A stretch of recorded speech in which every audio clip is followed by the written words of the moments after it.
Okay, so a lot of people will tell you, in order to make real money with Uber, I'm talking about $100, $200. I'm talking about getting the really good rides. I'm talking about just balling out. In order to really make money with Uber, a lot of people will tell you, "Hey, bro, you got to get your acceptance rate up. Hey, man, listen, if you don't have your acceptance rate up, there's no way that you're gonna make money." A lot of people will tell you, hey, it's about your cancellation rate, bro. Listen, your cancellation rate is what's holding you back, bro. It gotta be your cancellation rate. Then you have those other people. These are some of the newer folks.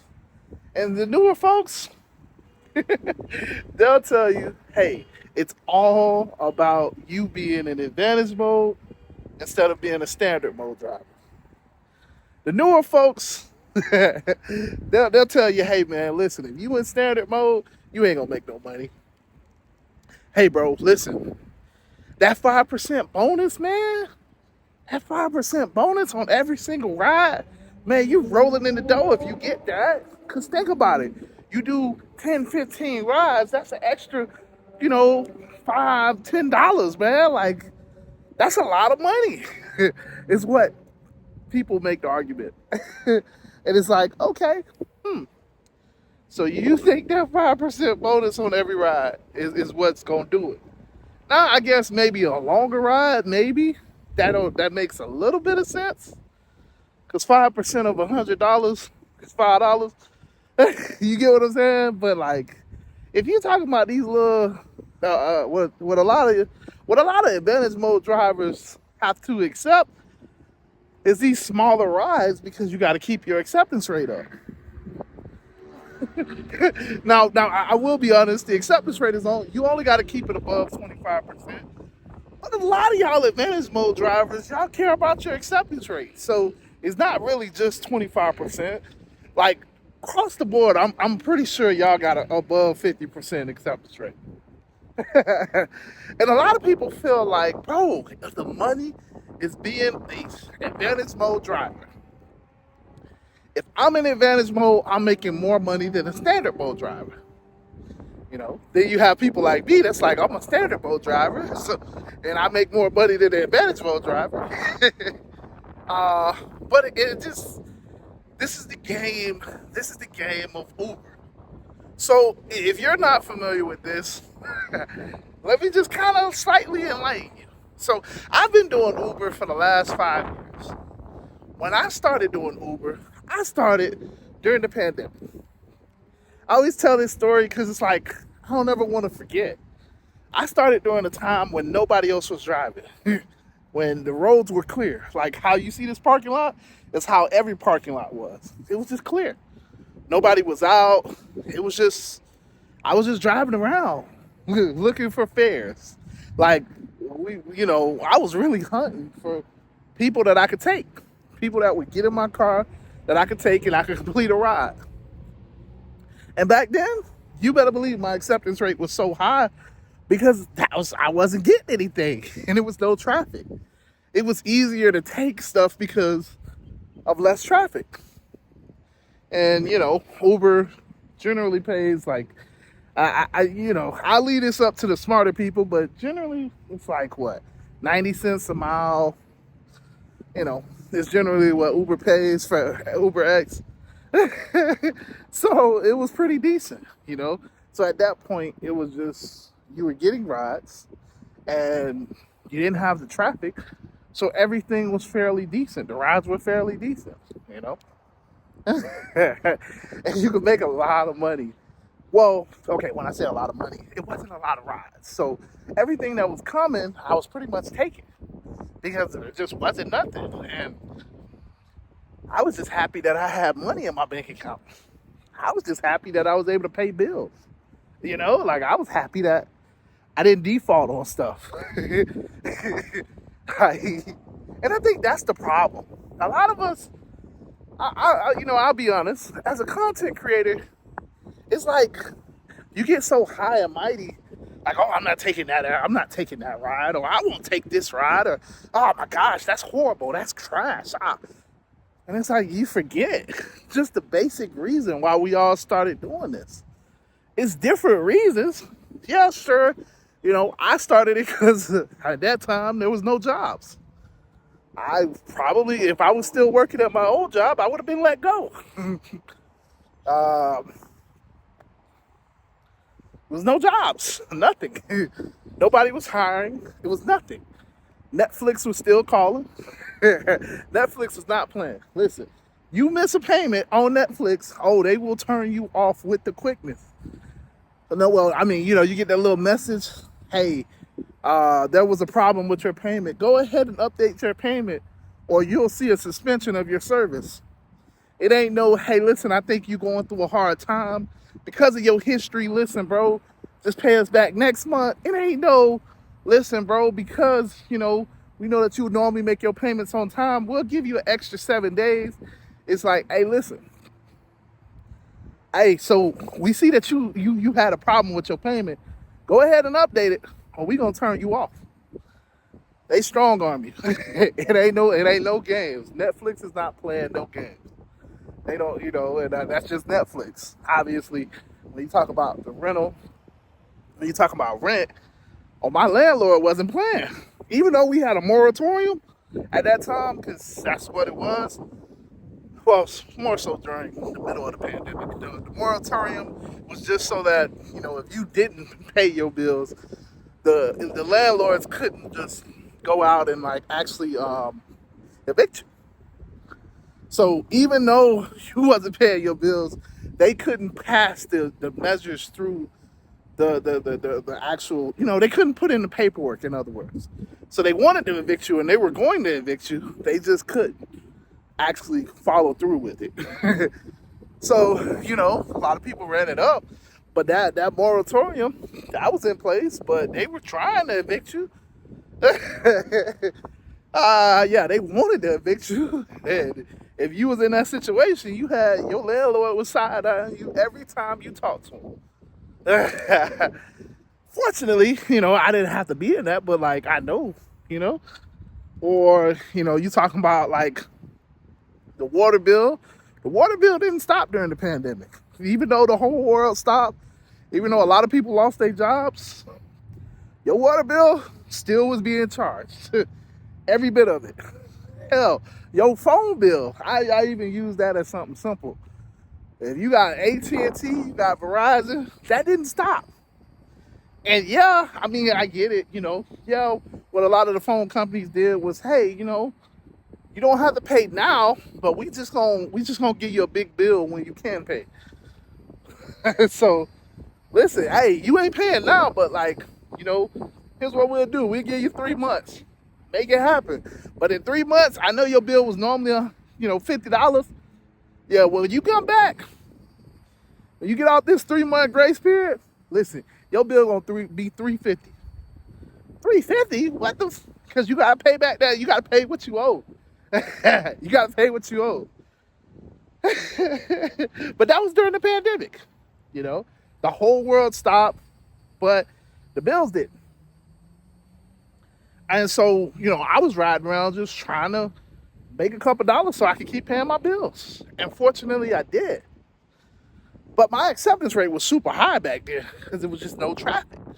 I was enjoying the fact that there was no traffic. I could ride around, and all of the parking lots looked like this. In this sense, it was clear. You could park anywhere. You could drive anywhere. Kind of go anywhere. Because just nobody was outside. Everybody was in their house. They were scared and whatever. So it was a good experience in the sense of no traffic, but it was also a bad experience because the offers just wasn't there. But of course, I made my money. So I started off using that story just to say, I got into this for survival. That's why I started doing Uber. And I think a lot of us forget, years down the line, it's yeah, no, I don't need to take that trash. I don't need to do that. But back then, oh yeah, I did. Oh yeah, I did. I didn't care because I didn't care if it was paying $1 per mile. I didn't care if it was paying 60 cents a mile because I had to survive. At that point, that's what mattered. And we all have different reasons why we started this. Maybe you got to take care of a loved one and you need the freedom. Okay. Maybe, like I always say, maybe it's that you're trying to put down a down payment. Like in my case, I'm trying to put down a down payment for a car. I'm trying to do that on top of my bills, on top of taking care of the responsibilities that I have. If it wasn't for Uber, I wouldn't be able to do it. So, you know what I'm saying? Obviously, I rent now. If it wasn't for Uber, I wouldn't be able to rent like I do. You know what I'm saying? So it's little things. At least that's why I got into it. Honestly, that was what caused me to say, hey, you know what? I might need to make this thing happen. So so I say that to just to kind of remind you guys, yeah, I know the offers aren't what you think, and yeah, I know everybody's gonna say, oh, this isn't worth it, and get a real job. That's what I hear a lot now. Oh, you're a pigeon, oh, you're a slave. But at the end of the day, none of those people pay my bills. At the end of the day, I can stand here as somebody for the last 5 years that I can say I haven't had a regular job. If the offers and everything was so bad and so detrimental and all of this stuff, for the last 5 years, I have been able to pay my bills. For the last 5 years, I've been able to take care of my responsibility. I don't have no evictions on my record. Now, I got bad credit, but that was more so because of, that was because of the accident. That was a little different. And hindsight is 2020, because I say this all the time. Like, I listened to the people that were saying, nah, well, you got into an accident, so just let it go. And I shouldn't have did that. Because when the insurance companies didn't pay it, I should have just kept paying it, doing my thing. But, life happens. That part is my mistake. That's why my credit is bad. But outside of that, I've been able to kind of take care of things. I've been able to now elevate myself a little bit, just a little bit. I'm not nobody special, but I'm just saying I'm in a better position overall, less stress than I was when I first started this. And now today, especially dealing with the group that we have, if you're not a part of the group, you should be. So we got a Telegram group. Telegram is an app. Telegram is a messaging platform. If you're familiar with Discord, familiar with, Messenger, Facebook Messenger, that's all Telegram is. It's an app. You download Telegram, and then you hit the link in my description, and you join the free Florida Telegram group. Now, it's a community. Now, I always want to say it's a community. So don't hit that link if you ain't going to talk, because I kick you out. But, the reason that, it's not just because I'm like, I'm a dictator. It's because if some of the guys maybe will say it, maybe not, but we having a lot of value in that group. We got different people that make money different ways. So obviously I work long distance rides. Everybody don't like long distance rides.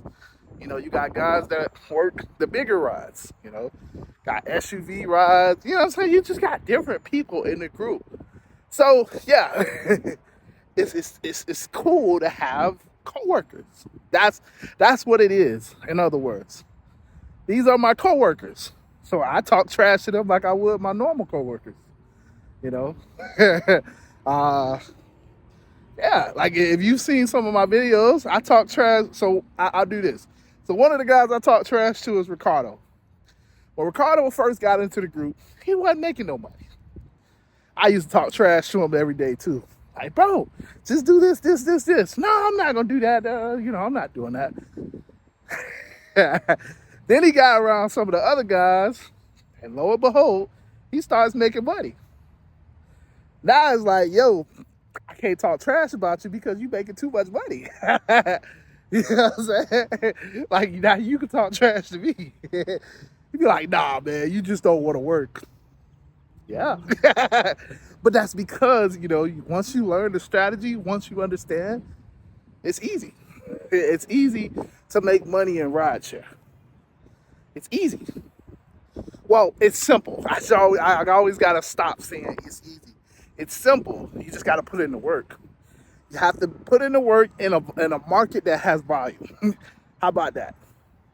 So again, I know y'all don't like when I say this, but if you in Timbuktu, Ohio, and your next door neighbor is a tumbleweed, no matter how many hours you put in, because nobody's requesting the rides. Put in 100 hours, 15 hours, 30 hours, don't matter, because nobody's requesting.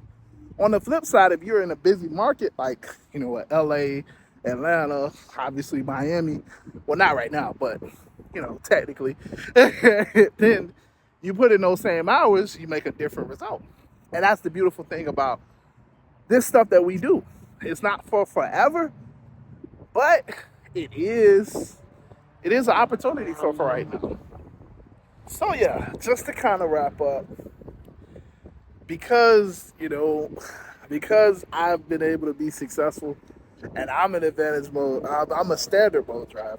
You got people in the group that are advantage mode drivers, got some other standard mode drivers.